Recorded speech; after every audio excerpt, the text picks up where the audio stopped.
the lists are developed by Hamas, and then, of course, the Israelis develop their list of Palestinian prisoners that they're going to release. And we're not involved in the specific drafting of the lists and the determination on Hamas's side of who's going to come out on any given day.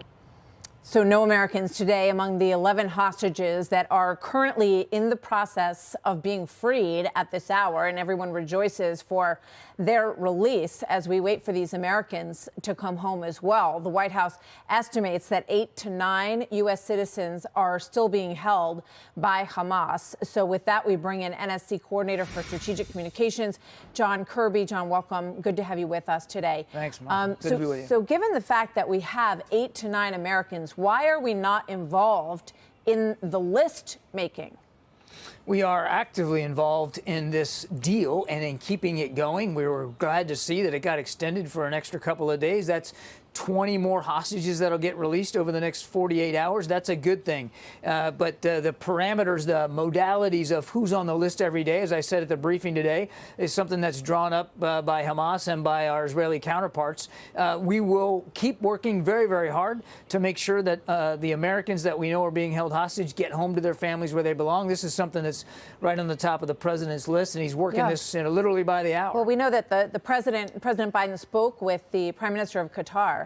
I would have imagined that in that conversation, he's saying to him, I want those Americans out in this group. We want them out now. That's the priority. Make sure they're on the list. He has absolutely made it clear to the Emir of Qatar and obviously to Prime Minister Netanyahu how strongly we want to see the American hostages get released. Now, it's important to remember, Martha, that the only kinds of hostages that Hamas is willing to let go right now are women and children. We think the majority of Americans that are being held hostage are male. So the chances of them getting out soon are not as good as the chances of getting out. We know that there are 2 American women that are still left to be released. We don't have perfect visibility on them and their condition, but we're working very, very hard to see if we can get them returned. You know, when these extended 48-hour period is agreed to, is there any discussion in that of, well, we want to see pictures? We want to know, for example, is Hersh Poland Goldberg alive? We've spoken to his parents here. We've seen the horrific video of him. He lost half of his arm.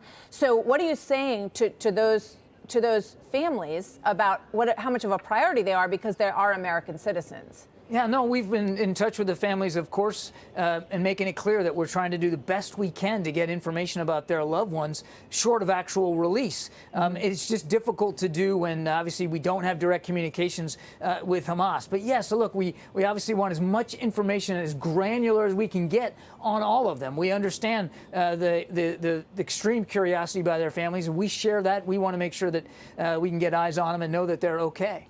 So, you know, in terms of efforts to rescue these American individuals, is that something that's off the table right now during this ceasefire and methodical release period that's going on?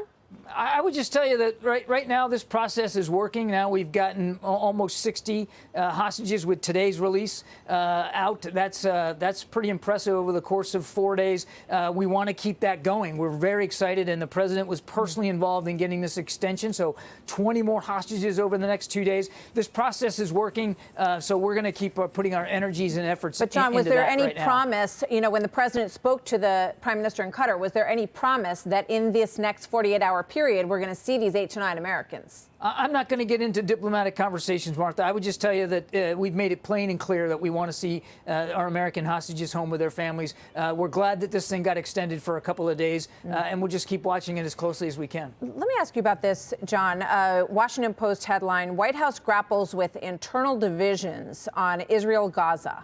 And it goes on to say the Hamas attacks and Israeli reactions have roiled the Biden team like no other issue during his presidency. The Biden administration has become identified with a military campaign that has killed more than 13,000 Palestinians, displaced hundreds of thousands of others, created a humanitarian disaster, and damaged America's moral authority in much of the world. Can you tell me anything about that inner roiling and division that's going on? We understand that there were a group who wanted to speak to Jake Sullivan and Josh Feiner and Anita Dunn to express their concern about the president's Israel stance. Look, the president understands that there's strong feelings all across the board here on this conflict between Israel and Hamas, and he respects that. And we have listened to staff members here at the National Security Council and across the administration from all different communities, from the Jewish community, from the Muslim community, Palestinian, Arab community. We're listening to everybody because they all have a view, and we respect that and want to hear their thoughts. The president continues to work this issue very, very hard. And from the president's perspective, and you heard him talk about this a little bit yesterday, what we've been doing has been having results.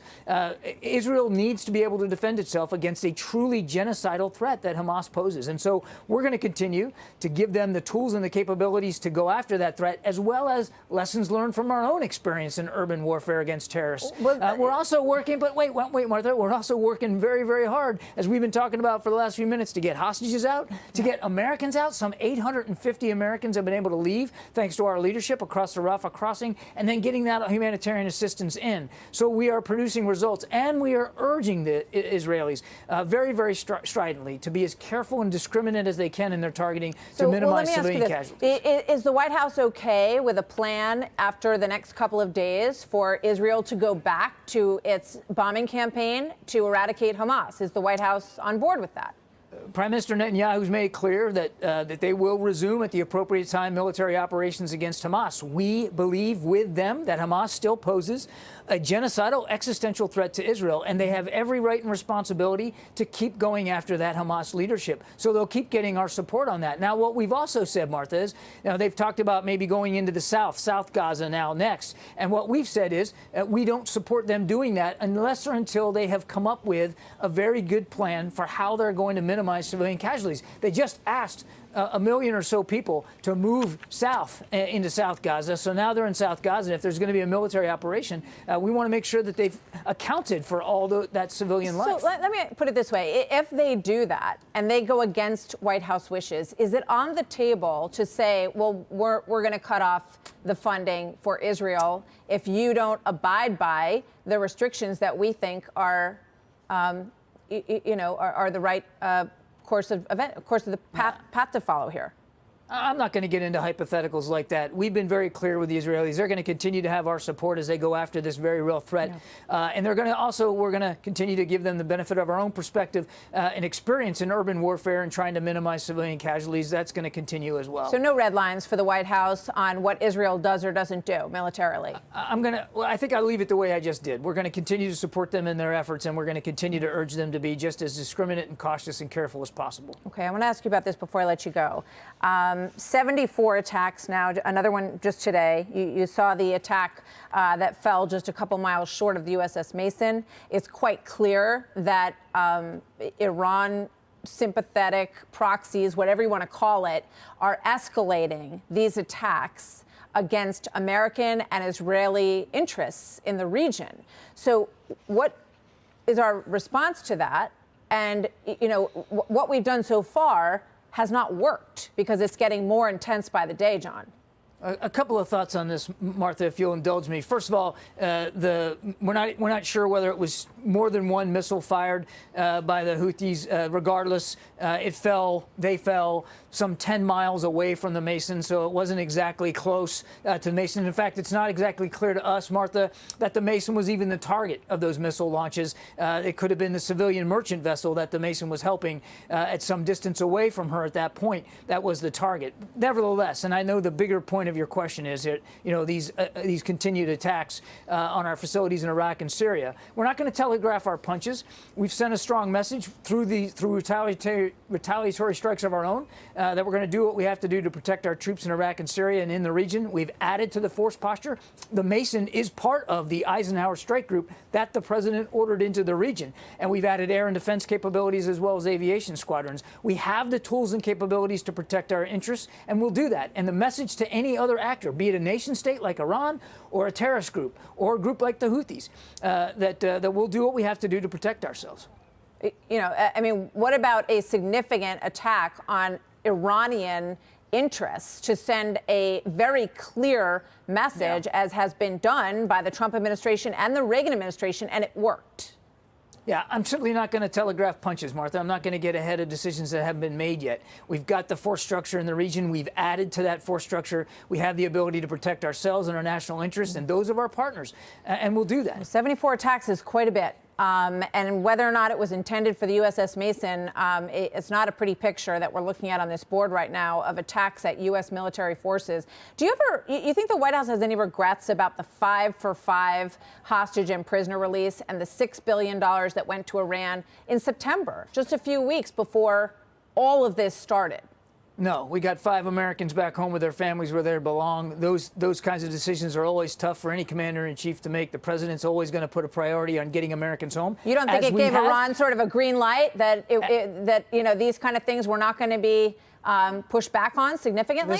This wasn't the first time Iran has wrongfully detained Americans and held them, and we aren't the first administration to do negotiations to get our Americans home. And again, you and I have talked about this $6 billion. I won't go into it all again with you, but that money cannot be touched by the regime. It can only be used for vending through approved contractors, humanitarian assistance. The regime never touches that money, and none of it, even as you and I are speaking, none of it has been touched. Okay, John Kirby, thank you. Hey, Sean Hannity here. Hey, click here to subscribe to Fox News YouTube page and catch our hottest interviews and most compelling analysis. You will not get it anywhere else.